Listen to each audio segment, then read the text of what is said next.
Hello everyone, welcome to my channel. तो friends, आज हम लोग डिस्कस करेंगे 2022 के रिमेनिंग क्वेश्चंस। ठीक है, तो उससे पहले अगर आप लोग नॉर्थ ईस्ट स्लैट के एग्ज़ाम देने वाले हो तो ये बुक आप ले सकते हो। ये पेपर 1 से रिलेटेड है और ये पेपर 2 से रिलेटेड है। दोनों बुक आपको अमेज़ॉन पे मिल जाएगा। इनमें क्या है, यहाँ पे आपको नॉर्थ ईस्ट स्लैट के previous year question paper with official answer की एंड हिंट्स आपको मिल जाएगा।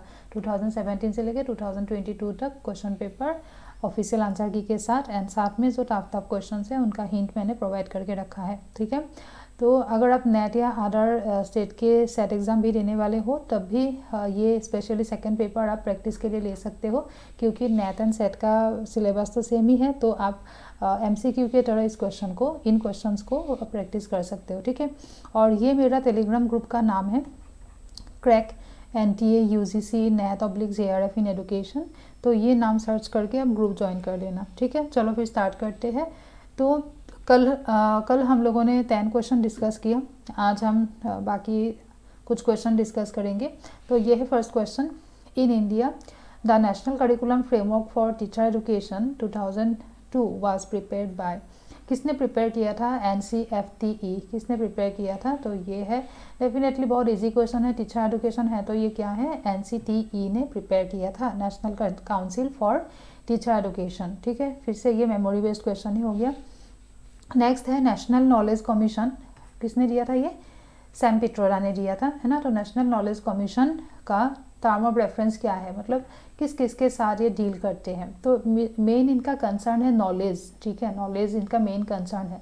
किस टाइप के नॉलेज? तो ये चाहते हैं तो build excellence in the educational system, कि एजुकेशनल सिस्टम बहुत मतलब एक्सेलेंस हो जाए, एजुकेशनल सिस्टम बहुत अच्छा हो जाए, ताकि 21st सेंचुरी का जो नॉलेज चैलेंजेस है, ठीक है, उन चैलेंजेस को ये फुलफिल कर पाए। ठीक है, ऐसा एजुकेशनल सिस्टम ऐसा होना चाहिए कि 21st सेंचुरी के अकॉर्डिंग जिस टाइप का नॉलेज हम लोग के साथ होना चाहिए, हम लोग के पास होना चाहिए, ठीक है, उन सब को डेवलप करने में ये हेल्प करे, इस तरीके का हो। नेक्स्ट है प्रोमोट करे creation of knowledge in science and technology laboratories. ठीक है, तो एंड और एक कौन सा होगा?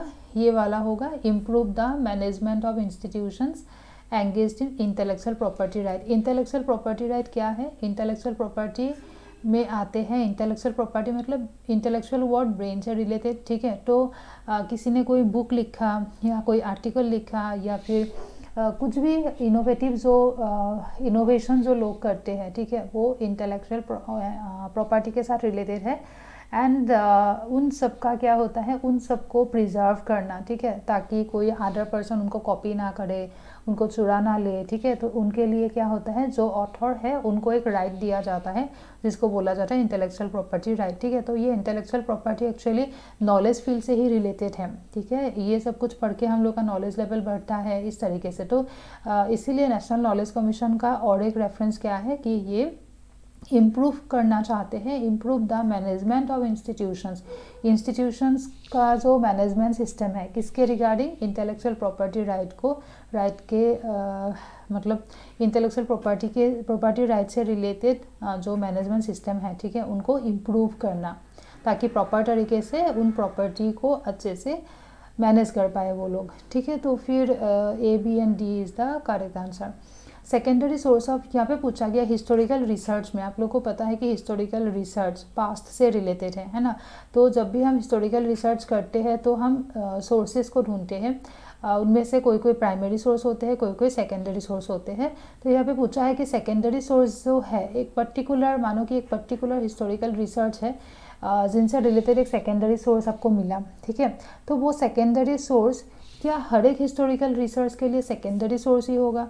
नहीं हो सकता। हर एक हिस्टोरिकल रिसर्च के लिए वो प्राइमरी सोर्स होगा। बोला जो एक हिस्टोरिकल रिसर्च के लिए सेकेंडरी सोर्स है वो बाकी जितने भी हिस्टोरिकल रिसर्च है सबके लिए प्राइमरी सोर्स होगा। ये कैसे होगा? नहीं होगा, लेकिन हो भी सकता है, कभी कभी हो सकता है। ठीक है, तो इसीलिए option number 3 is the correct option, कि कभी कभी जो आपका जो पर्टिकुलर हिस्टोरिकल रिसर्च है, ठीक है, उसके रिगार्डिंग जो सेकेंडरी सोर्स आपको मिला, हो सकता है वो सेकेंडरी सोर्स किसी अदर हिस्टोरिकल रिसर्च के लिए प्राइमरी सोर्स हो। नेक्स्ट क्वेश्चन है कि the strategy for the education and development of human resource for any nation, किसी भी नेशन में अगर हम ह्यूमन रिसोर्स के एजुकेशन या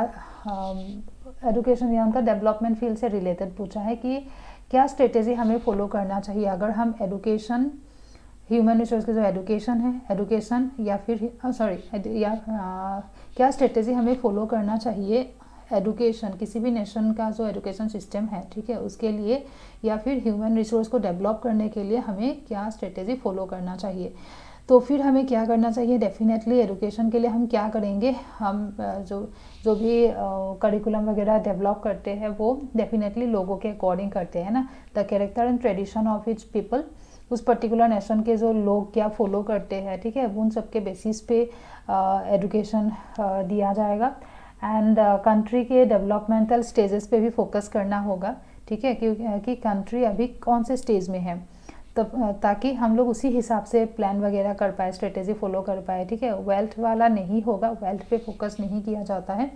एंड अपॉर्चुनिटी फोकस किया जाएगा कि डेवलपमेंटल अपॉर्चुनिटीज़ क्या क्या है, जो अपॉर्चुनिटीज़ है उन अपॉर्चुनिटीज़ को हम लेंगे, है ना, उसके हिसाब से हम ट्राई करेंगे कि एजुकेशन को आगे लेके जा पाए, ह्यूमन रिसोर्स को डेवलप कर पाए, ठीक है। जो अपॉर्चुनिटीज़ हम लोग के नेशन के अकॉर्डिंग हमें मिलेगा, उस अपॉर्चुनिटीज़ के हिसाब से हम स्ट्रेटेजी बनाएंगे। तो फिर ऑप्शन कौन सा, 2 इज़ द करेक्ट आंसर। स्वयं का फुल फॉर्म पूछा है, बहुत ही ईजी क्वेश्चन है, सबको पता है, study waves of active learning for young aspiring minds. Next question assertion reason से रिलेटेड है। यहाँ पे पूछा गया असर्शन है कि देखो अभी एक्स पोस्ट फैक्टर रिसर्च में क्या होता है, एक्स पोस्ट फैक्टर रिसर्च में हम कॉज एंड इफेक्ट रिलेशनशिप को देखते हैं, है ना, एंड जो एक्सपेरिमेंटल रिसर्च है यहाँ पे भी हम कॉज एंड इफेक्ट रिलेशनशिप को ही देखते हैं। लेकिन यहाँ पे बोला गया कि एक्स पोस्ट फैक्टर रिसर्च में कॉज एंड इफेक्ट को हम एग्जामिन करते हैं, लेकिन ये एक्सपेरिमेंटल रिसर्च का पार्ट नहीं है। दोनों में कॉज एंड इफेक्ट को देखा जाता है, लेकिन फिर भी एक्सपेरिमेंटल रिसर्च का पार्ट नहीं है एक्स पोस्ट फैक्टर। बिल्कुल ठीक बोला, क्योंकि एक्स पोस्ट फैक्टर रिसर्च में क्या होता है, ऑलरेडी कोई घटना हो चुका होता है, तो उससे रिलेटेड हम ढूंढते हैं कि वो किस वजह से हुआ, ठीक है, वो ऑलरेडी हो चुका है। मतलब जो एक्स पोस्ट फैक्टर रिसर्च है वहाँ पे इंडिपेंडेंट वेरिएबल का इफेक्ट ऑलरेडी डिपेंडेंट वेरिएबल पे देखा गया है, ठीक है। तो लेकिन एक्सपेरिमेंटल रिसर्च में अभी हम लोग करने वाले हैं, एक्सपेरिमेंट अभी प्रेजेंट टाइम में किया जाएगा, ठीक है। तो इसीलिए तो यहाँ पे क्या है, दोनों स्टेटमेंट करेक्ट है एंड रीजन भी बिल्कुल करेक्ट दिया है।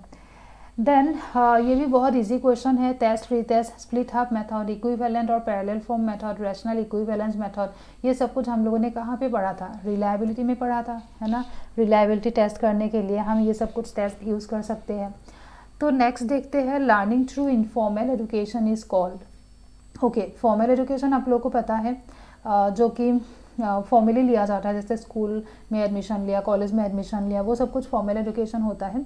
नॉन फॉर्मल क्या होता है, जो डिस्टेंस मोड पे दिया जाता है, वो नॉन फॉर्मल है, ठीक है। और इनफॉर्मल क्या होता है, इनफॉर्मल होता है जैसे कि मानो हम लोग अपने फ्रेंड लोगों के साथ या फिर किसी के भी साथ इंटरेक्ट करते हैं, है ना, एंड बाय चांस कुछ नॉलेज हमें इस तरीके से मिल गया, तो वो है इनफॉर्मल एजुकेशन। तो informal education, learning through informal education का मीनिंग है लर्निंग बाय चांस और इंसिडेंटल लर्निंग। बाय चांस हम लोगों ने कुछ सीख लिया, ठीक है, और इंसिडेंटली हम लोगों ने कुछ सीख लिया। ओके, यहाँ पे पूछा है कि नेशनल करिकुलम फ्रेमवर्क जो NCF लेटेस्ट वाला हम लोगों ने पढ़ा था, NCF 2005, लेकिन उससे पहले भी NCF 3 बार आ चुका था। तो वो ईयर कौन कौन सा है, फर्स्ट आया था 1975, देन आया था 1988, देन आया था 2000 एंड उसके बाद 2005 में आ चुका है। तो फिर आपको सीक्वेंस में लगाने के लिए दिया है, तो फर्स्ट कौन सा होगा, फर्स्ट जो ईयर यहाँ पे दिया है उसके अकॉर्डिंग ये फर्स्ट होगा, ये सेकंड होगा, ये थर्ड होगा। 1988 वाला यहाँ पे दिया ही नहीं है, तो फिर BDE हो गया। नेक्स्ट है portfolio development is basically, portfolio development क्या है, पोर्टफोलियो डेवलपमेंट पोर्टफोलियो आपको पता है कि स्टूडेंट के जो अचीवमेंट होते हैं, है ना, स्टूडेंट के जो अचीवमेंट होते हैं वो पोर्टफोलियो में लिखा जाता है। तो पोर्टफोलियो डेवलपमेंट क्या होता है, ये एक डायनामिक प्रोसेस होता है, चेंज होता रहता है, क्योंकि स्टूडेंट का जो अचीवमेंट है, फिर से उन्होंने कुछ अचीव किया तो पोर्टफोलियो में वो इंक्लूड किया जाएगा, है ना। तो इस तरीके से स्टैटिक नहीं हो सकता, ये चेंज होता रहता है। तो होप कि आप लोगों को यहाँ तक क्लियर हो गया होगा। कल का वीडियो अगर आप लोगों ने देखा नहीं है, जिसमें हम लोगों ने फर्स्ट 10 क्वेश्चन डिस्कस किया था, वो वीडियो भी एक बार देख लेना, डिस्क्रिप्शन बॉक्स में लिंक दे के रखा है, देख लेना, ठीक है। ओके, फिर मिलते हैं नेक्स्ट वीडियो में। इसी तरीके से हार्ड वर्क करो, साथ साथ स्मार्ट वर्क करो, तभी सबको सक्सेस मिलना है। मिलते हैं हम लोग अब नेक्स्ट वीडियो में। वीडियो को शेयर कर देना, लाइक करना एंड सब्सक्राइब करके रख देना चैनल को। Thank you everyone.